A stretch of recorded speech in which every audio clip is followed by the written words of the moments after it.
Ang kwentong ito ay hango sa totoong buhay. Karanasan ito ni Tio Boboy.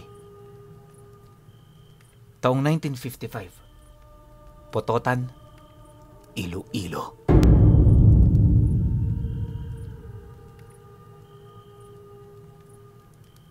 Matagal na panahon ng negosyante itong si Tio Boboy. Pagpaparenta ng mga altabos o sound system ang ikinabubuhay nila noon. Madalas din silang dumayo sa mga baryo at mga karatig lugar na nangangailangan ng serbisyo nila. Hindi naman kasi nila basta-bastang pinaparentahan ang kanilang mga gamit, lalo na kung may nagmamaniobra nito maliban sa kanila. Dalang-dala na kasi siya sa ganoong estilo sa kadahilan ng kapag isinusoli na ng mga ito sa kanila ang kanyang mga gamit, kung hindi may kulang, maraming putol-putol na kable dahil sa nangat-ngat ng aso. Ayon kay Tio Boboy, kapag nangyayari ang ganoong bagay, matik lugi agad ang negosyo. Yung kita kasi sa renta, kulang pa ito para ibayad sa nagkukumpuni sa mga gamit niya. Magmula noon, para makaiwas sa mga ganoong estilo, nagpasya siyang gumawa ng sariling grupo na siyang magiging katuwang niya para makapagbigay ng magandang tugtugin sa pistang dadayuhin nila. Dagdag pa niya na, madalas inaabot ng 3 araw ang pagbibigay nila ng serbisyo sa mga baryong nagdiriwang ng kanilang okasyon. Dahil dito, todo tiis talaga ang kanilang ginagawa para lamang makausad sa mga gabing daraan. Isipin nyo na lang, 3 gabi kang magtatrabaho ng walang pahingahan. Hindi ka rin maaaring umidlip, gawa ng kapag nakatulog ka, paniguradong hindi mo na mamamalayan ang mga ipinapakiusap na kanta nung namamahala ng kapistahan. Sa totoo lang, ligtas naman ang ganoong trabaho, pero hindi sa lahat ng oras. May mga lugar kasi sila rong iniiwasan dahil sa mga umuugong na usapan ukol sa mga aswang.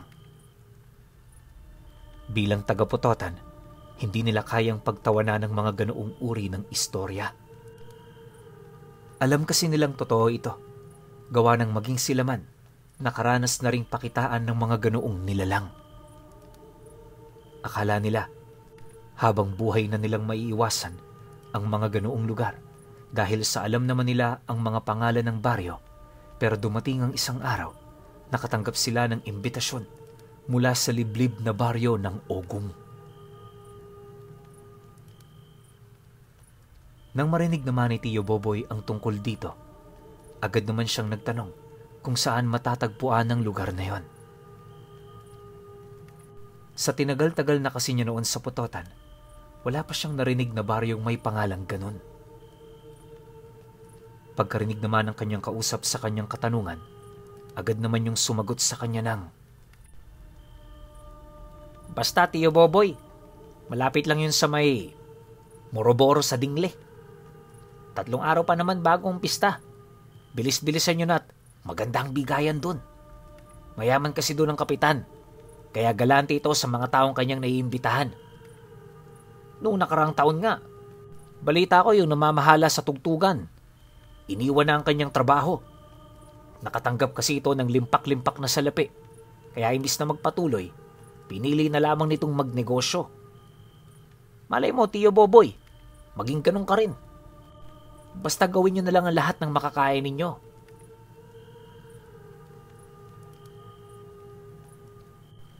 Pagkalahad naman ng kakilala niya, agad naman itong umalis. Nang marinig naman niya ang sinabi nito, di naman niya maiwasang maniwala, gawa ng ilang taon na rin yung nagbibigay sa kanya ng detalye sa mga lugar na magdadaos ng kanilang kapistahan. Ilang araw pa ang lumipas, may bumisitang panauhin na rin sa kanilang lugar, dala-dala ang ganoong ulat. Nang makumpirma naman niya ito, hindi na siya nagdalawang isip pa, nakagati ng alok nito sa kanya. 50,000 ang alok nitong bayad sa kanila. Wala pa roon ang padulas ng kapitan, kung sakali mang magugustuhan nito ang kanilang serbisyo.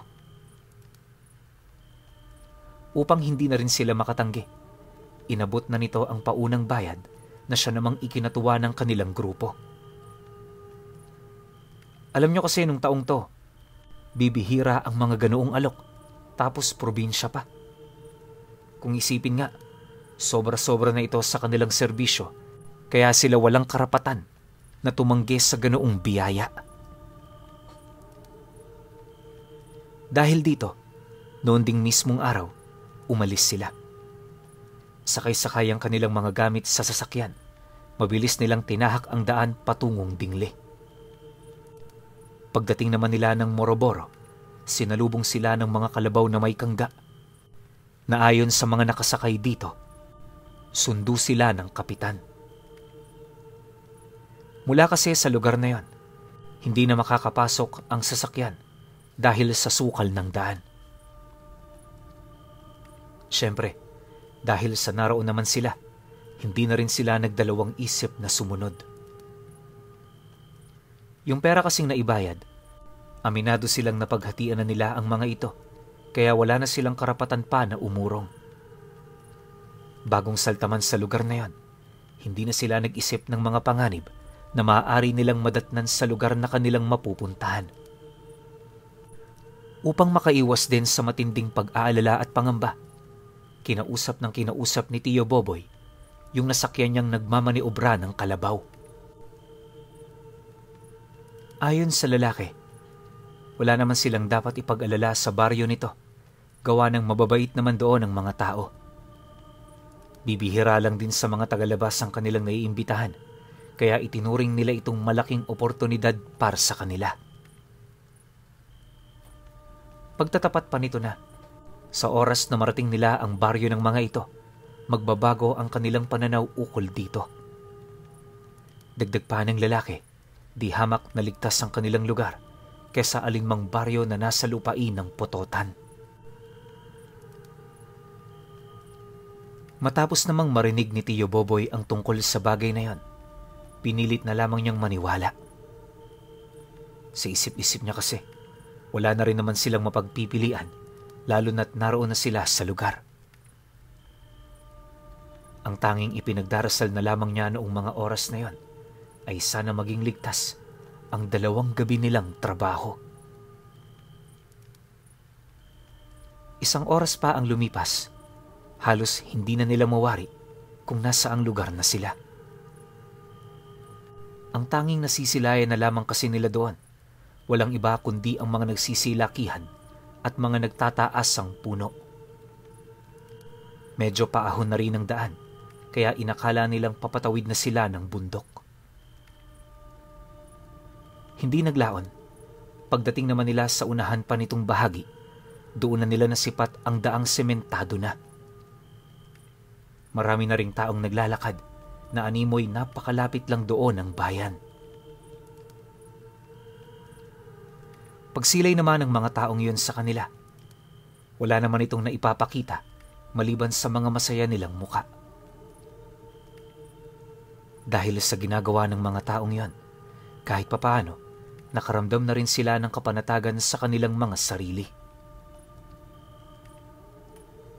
Pagpasok naman nila sa arko ng sanga ng 2 akasya, bumungad sa kanila ang mga magagandang bahay na hindi nila maisip na meron pala nito sa isang liblib na lugar. Sagana rin sa pagkain, tubig at kuryente ang baryo, kaya lahat ng pag-aalalang naisip niya noon talaga namang mabilis na napawi. Pagdating naman nila sa liwasan, bumungad sa kanila ang ganda nito. Nakapintura ang sahig, tapos napakalinis ng buong paligid. Magaganda rin ang mga konkretong upuan sa gilid ng liwasan. Indikasyon na inaalagaan talaga yon ng maigi ng mga tagasunod ng kapitan. Ilang minuto pa ang lumipas, dumating na rin ang namamahala sa liwasan. Itinuro nito sa kanilang lugar ang pagtatayuan nila ng mga gamit sa tugtugin, tapos yung silid na pagtitirhan nila sa loob ng 2 gabi nilang pamamalagi. Nang marinig naman ni Tio Boboy ang tungkol dito, hindi naman niya maiwasang mapangiti. Gawa ng yon ang kauna-unahang pagkakataon na may baryong nagbigay sa kanila ng silid na maaari nilang mapagpahingahan. Para sa mga kagaya nilang nasa ganoong trabaho, napakalaking tulong talaga nito. Pagpatak naman ng tanghali, dumating ang kanilang pagkain. Binubuo yon ng kanin at iba't ibang uri ng ulam na parabang kasalukuyan ng nagluluto ang mga ito kahit umagang-umaga pa. Panay din ang pag-aaligid noon ng mga magagandang babae sa kinaroroonan nila, kaya hindi talaga maiwasang maaliw ng kanyang mga kasama. Siyempre, dahil sa alam naman ni Tio Boboy na mapupusok pa ang mga ito, hindi naman siya nagkulang sa paalala. Para kasi makabalik pa sila sa lugar na yon, kailangan nilang mapahanga ang taga roon. Ang iniisip niya kasi, sa mga susunod na pista, hindi malabong sila pa rin ang kukunin ng mga ito. Nasisiguro rin noon ni Tio Boboy na kapag ganoon ang kinikita nila sa kanilang trabaho, hindi malabong mapabilis ang kanilang pag-angat. Dahil sa mga ganoong rason, lahat ng kanilang inaakala kanina, bigla na lamang nawala. Sa sobrang sarap din ng pagkain noon, hindi nila namalayang naparami na pala sila. Pagpatak naman ng gabi, maaga pa silang nagsimulang magpatugtog. Marami na rin ang mga batang nagsasaya sa liwasan na siya namang ikinatuwa nila. Bukod kasi sa kawili-wili ang mga ito, agaw pansin din ng mga dalagang kasama ng mga batang yon. Ilang minuto pa ang lumipas. Pasimple namang lumapit ang isa sa mga pinsan niya. Sabay wika sa kanya ng, Tio Boboy, mamaya ho, baka pwedeng magsaya rin kami. Tayo naman kasing pipili sa mga tugtugin, kaya wala naman gaanong trabaho. Nang marinig naman niya ang sinabi nito, hindi naman siya tumutol, sa halip nagbigay lamang siya ng babala upang hindi mapahamak ang mga ito. Lando, tandaan mo, trabahong pinunta natin dito. Kahit anong mangyari, wag na wag kayong magsisimula ng gulo. Hindi natin kilalang mga tao rito, kaya wag tayong magpakakampante masyado. Sagot naman niya sa binatilyo. Matapos naman itong marinig ang kanyang paalala, napangiti lang naman ito habang nagpapasalamat sa kanya. Maya-maya pa, nagmamadali naman itong inayos ang mga kable upang wala na itong gagawin sa pagsapit ng gabi. Ilang oras pa ang lumipas, kasalukuyan ang nagdaraos ng pagdiriwang. Nakita na rin noon ni Tio Boboy ang kapitan na isa palang babae. Sa sobrang abala rin ito, hindi na muna niya yun kinausap, gawa ng alam naman niyang may panahon para doon. Sa pagpapatuloy ng mga kaganapan, hindi niya maipagkakailang yun na ang pinakamasayang pista na kanyang nadaluhan. Sa kasagsagan kasi ng pagsasaya, lahat ng pagkain makikita mo sa bawat pwesto. Hindi rin mabilang ang lechon na walang sawa namang dinadala sa kanilang kinaroroonan. Halos sumuka na nga noon sa kabusugan itong si Tio Boboy dahil sa walang katapusang pagkaing ibinibida ng mga ito sa kanila.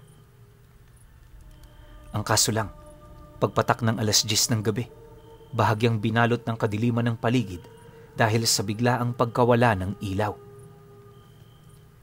Akala nila pansamantala lang ito, pero maya-maya pa, doon nila narinig ang kapitan na nagsimulang magwika sa mga nasasakupan nito ng, "Ngayon na magsisimula ang tunay na piging. Ilabas niyo na ang mga kawa at pagkain." Paggalahad naman ito ng mga katagang yon, mula sa entrada ng liwasan, pumasok ang hindi mabilang na mga tao na may daladalang malalaking sulo. Ang mga nasa unang hanay, may mga hawak na malalaking kawa, Tapos yung mga nasa gitna, may mga pasampasang kawayan na may mga nakataling taong hubot-hubad. Ang mga nasa likod naman, may mga daladalang uling na siya namang gagamitin nila sa paggawa ng malaking siga. Maya-maya pa, pagharap naman ng mga ito sa kinaroroonan nila, purong mga sigaw lang naman ng mga taong nakagapos ang kanilang mga narinig. Dala na rin ng pagkagulat noon nila Tio Boboy, halos hindi nila nagawa pang makagalaw sa kanilang kinaroroonan. Yung mga binata naman noong nagsasayaw, mabilis namang bumalik sa kinaroroonan niya sa takot na baka madamay pa sila sa mga mangyayari. Habang pinagmamasdan naman niya ang paligid, dahan-dahan naman niyang dinakot ang kanyang sundang sa ilalim ng kanyang upuan. Yung mga kasama din niya, ganon din ang kanyang ginawa dahil sa puntong yon, nauunawaan na nila kung ano ang mga nangyayari. Habang nag-uusap-usap naman ang mga nilalang sa liwasan, pasimple naman siyang nilapitan ng pinakamatanda sa kanyang kasama habang pabulong na nagwiwika ng, "Boy, anong gagawin natin? Mukhang hindi na normal ang mga nangyayari. Sabihin mo lang at magliligpit na kami ng mga gamit." Nang marinig naman niya ang sinabi nito, agad naman niya itong inabisuhan na wala itong gagawing kahit ano. Hanggat maaari, iwasan din nilang likumin ang kanilang mga gamit dahil sa oras na matunugan yon ng mga tao roon, paniguradong mababaling ang atensyon ng mga ito sa kanilang kinaroroonan. Dagdag pa niya na, kung sakali mang lumala pa ang mga mangyayari, wala na silang ibang magagawa kundi tumakas sa baryo ng Ogong. Tanging yun na lang kasi ang naiisip niyang paraan upang ligtas na makauwi sa kanila. Bagaman aminado rin siyang wala siyang ideya kung saan sila pupunta, iisang bagay lang noon ang kanyang hinahangad at yun ay ang makalabas ng baryong yun. Matapos naman ang kanilang pag-uusap, kampante naman silang nagmasid sa mga sunod na mangyayari. Makalipas pa ang 10 minuto, pagkulo naman ng mga tubig sa kawa, bigla naman silang napaatras nang masipat nilang paisa-isa ng inilubog ng mga ito ang mga taong nakagapos sa lubid. Kahit sumisigaw pa ang mga taong yon, walang awa nila itong inilubog sa kawa hanggang sa tuluyan na itong malunod at kalaunay binawian ng buhay. Minuto lang noon ang dumaan nang hanguin nyo ng mga nilalang na halos malapnos na ang balat sa laman. Pagsilay naman nila Tio Boboy sa pangyayaring yon, hindi na sila nagdalawang isip pa na kumaripas ng takbo patungo sa likod ng liwasan. Yung pader doong halos doble sa kanila ang taas, na kaya nila itong maakyat, dala ng matinding takot sa kanilang mga nakita. Yung mga kasama naman nilang hindi nakakyat sa pader na yon, kitang-kita niya ito bago siya tumalon na pinagtutulungan ng kaladkaren ng mga nilalang. Pagtakbo naman nila sa likod ng liwasan, doon na nila narinig ang sigaw ng mga ito na parabang nagmamadali yung humabol sa kanila. Upang sabay-sabay naman silang makatakas sa lugar, hindi nila piniling maghiwa-hiwalay. Sa lahat ng pagkakataon, 100 lang ang kanilang tinahak hanggang sa napansin na nilang mas lalo lang silang lumalalim sa gubat. Nang mapagtanto naman yun ng isa nilang kasama, bigla naman yung napasigaw sa kanya ng, "Bahala na kayo, Boboy! Iiwan ko na kayo! Ayoko pang mamatay! May pamilya pa akong uuwian!" Pagkalahad naman ito ng mga katagang yon, agad naman itong humiwalay ng daan. Ganon din ang ginawa ng dalawa niyang kasama hanggang sa kalaunay 2 na lamang silang tumatakbo sa daang tinatahak nila. Ang taong hindi umiwan sa kanya noon, walang iba kundi yung kapatid ng asawa niya. Bukod kasi sa iisang bahay lang sila nakatira, mas naniniwala yun sa desisyon niya kumpara sa mga kasama nilang naglakas loob na dumaan sa mga daraanang wala namang kasiguraduhan. Ilang oras pa ang lumipas. Wala na silang kaide-ideya sa lugar na kanilang kinaroroonan. Pagod na rin sila noong mga oras na yon. Kaya may mga pagkakataong nagpapahinga sila sa mga sandaling wala naman silang napapansing kakaiba. Hindi naglaon. Nagulat na lamang sila noong mga oras na yon nang mapansin nilang papaputok na ang bukang liwayway. Sa pagliwanag naman ng araw, sa halip na magpatuloy pa, nagdesisyon silang matulog ng buong araw para makapagpahinga. Kinakailangan kasi nilang paghandaan ang mga susunod na gabi, gawa ng nasisiguro nila hindi madali ang kanilang kahaharapin para makauwi.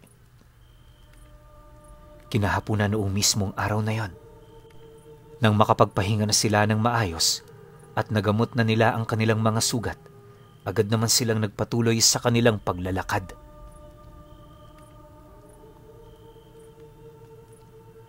Pagpatak naman ng 5:00 ng hapon, nakarating sila sa isang sitio na nasa gilid lang ng daan. Alam nila Tio Boboy kung ano ang lugar na yon.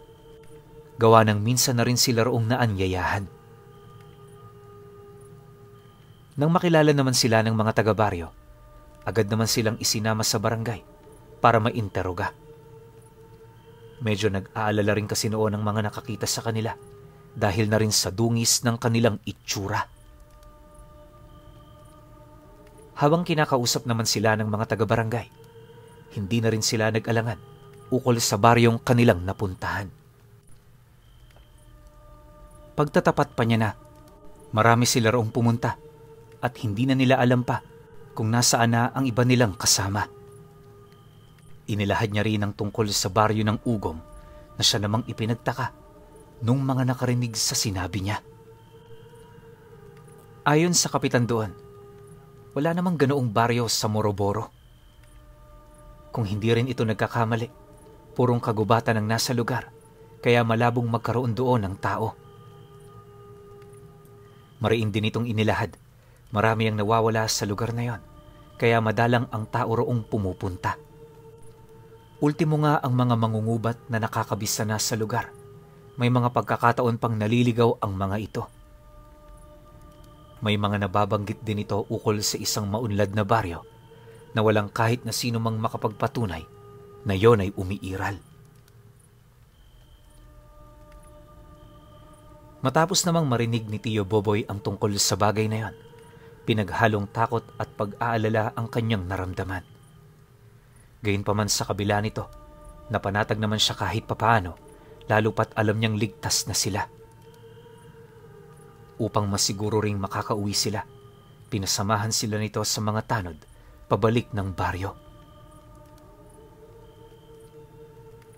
Pagdaan ng araw na yon, nakapagpahinga naman sila ng maayos, ngunit yung pamilya ng mga kasama nilang hindi pa nakakauwi, kasalukuyan pa ring hindi mapalagay sa kakaisip.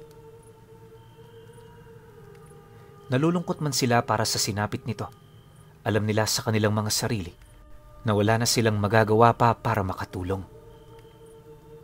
Aminado rin kasi itong si Tio Boboy na wala na siyang lakas ng loob para bumalik sa lugar na yon. 2 araw magmula noong nakatakas sila, inakala niyang hindi na sila matutunto ng mga nilalang. Subalit, pagsapit naman ng gabi ng araw na yon, laking gulat na lamang niya nang may magsimulang kumatok sa bahay nila. Malalakas ang binibitawang pagkatok nito, ngunit kapag tinatanong nila ito, bigla na lamang itong naglalaho. Hindi lang yon, gabi-gabi na rin silang hindi nakakatulog dahil sa mga sigaw na naririnig nila sa labas. Samot-saring bulong din ang pumapasok sa kanilang mga isipan na parabang nagmumula yon sa mga taong nakausap nila sa baryo ng Ugom. Dahil sa pangyayari, nagdesisyon siyang magpakonsulta sa albularyo para malaman ang kalagayan niya. Ang kaso lang, pagdating nila doon, wala naman itong nakitang kakaiba sa katawan niya. Base na rin sa inilahad ng albularyo, maaaring dahil lamang sa takot nila Tio Boboy ang mga bagay na kanilang naririnig. Siyempre, Buhat sa alam naman nilang mapagkakatiwalaan ang sinasabi nito, hindi na nila yun pinansin pa. Sa halip, sinunod na lamang nila ang bawat paalala nito sa kanila. Upang hindi na rin nila maisip ang tungkol sa mga bagay na yon, minabuti naman nilang wag nang pag-usapan ang tungkol dito. Pero pagpatak ng unang gabi ng sumunod na linggo, may nangyaring hindi kaaya-aya sa kanilang pamamahay. Gumising ng magbabandang 11:11 noon si Tio Boboy para sana dumumi. Pagpasok niya noon sa kanilang palikuran, habang hinihintay niyang lumabas ang kanyang sama ng loob, may napapansin siyang parang umuungol sa bakuran ng bahay nila. Noong una, ipinagsawalang bahala niya pa ito, pero habang tumatagal, napansin naman niyang palala ng palala ang ingay. Nang hindi na siya makatiis, agad naman siyang sumilip sa isang maliit na bintana kung saan pagsilay niya sa labas, tumambad sa kanya ang mga nilalang na hubad-hubad at naglalakad ng patuwad. Sa puntong yon, agad namang napagtanto ni Tio Boboy na ang mga nakita niyang yon ay ang mga aswang sa baryo ng Ugong. Siyempre, dahil sa nabendisyon na naman ang bahay nila, hindi naman siya natakot sa mga ito. Alam niya kasing hindi yun makakapasok, kaya walang dahilan para mag-alala siya. Subalit makalipas lamang ang ilang segundo, dahan-dahan na siyang binalot ng takot sa kanyang katawan nang masipat niya ang 5 niyang kasamang nawawala na kasalukuyang kasama ng mga aswang. May mga taling nakapulupot yon sa kanilang mga leeg na walang patid namang hinihila nung mga nilalang na humahawak sa kanila. Pansin din niya ang pamamayat ng mga ito at ang dami ng mga sugat at pinsalang kanilang natamo. Lumuluwa na rin ang kanilang mga mata, indikasyon na hindi sila nagkaroon ng magandang tulog magmula noong nahuli sila. Matapos naman niyang masilayan ng kanyang mga kasama, bigla naman siyang nakaramdam ng matinding lungkot. Gustong-gusto niyang tulungan ng mga ito, pero ano naman ang magagawa ng tulad niyang isang ordinaryong tao? Kahit anong lakas kasi ng loob ang kanyang paghugutan, hindi yun sapat para maitaboy ang mga aswang. Sa loob din ng ilang minutong paikot-ikot ng mga ito sa kanilang pamamahay, kitang-kita niya kung papaano yun kaladkarin at saktan. Sa halip din na lumaban ang mga kasama niyang yon, napapaiyak na lamang ito dahil sa sakit na kanilang nararamdaman. Matapos naman itong masilayan ni Tio Boboy, agad naman siyang tumakbo pabalik sa kanyang silid. Ayon sa kanya, 3 araw niyang nakita ang mga kaganapang yon dahil sa 3 gabi din siyang nagigising ng 10 oras para dumumi. Nang hindi na niya maatimang ganoong kaganapan, muli siyang nagpakonsulta sa albularyo kung saan doon na nga nito nalaman ang tungkol sa nabubulok na mga pagkain sa kanyang katawan. Pagpainom naman ito sa kanya ng gamot, sumuka siya ng bilog-bilog na karne na halos triple ang baho sa nabubulok na patay na daga. Nagkasakit din siya ng 1 buwan, dala na rin ng pagkalaso ng kanyang katawan. Yung kapatid naman ng asawa niya, ganun din ang pinagdaanan na siya namang nagdulot ng matinding pag-aalala para sa kanilang pamilya. Mabuti na lang, nalagpasan nila ang ganoong pagsubok. Nung gumaling na rin sila, hindi na bumalik ang mga nilalang na yon dahil sa mga pangontrang ibinigay ng albularyo sa kanila. Pero alam niyo, Pinuno, kahit nakaligtas sila sa tiyak na kapahamakan, kailan may hindi nila maiwasang pagsisihan ang masalimuot na nangyari sa kanilang mga kasama. Yung mga tugtugin din nilang dinala sa baryo ng Ugong, hindi na nila kinuha pa. Nalugi man ang malaki, pinilit niyang makabangon muli. Yun nga lang, hindi na kagaya ng dati ang kanyang pinagkakakitaan. Mas pinili niya kasing magtiis sa maliit na kita kesa naman kumita ng malaki, kapalit naman ng kanyang buhay at kaligtasan. Magpahanggang sa ngayon, Pinuno, kahit matanda na itong si Tio Boboy, nananatiling sariwa sa kanyang alaala ang tungkol sa napuntahan nila noong pagdiriwang sa baryo ng Ogum sa Putotan.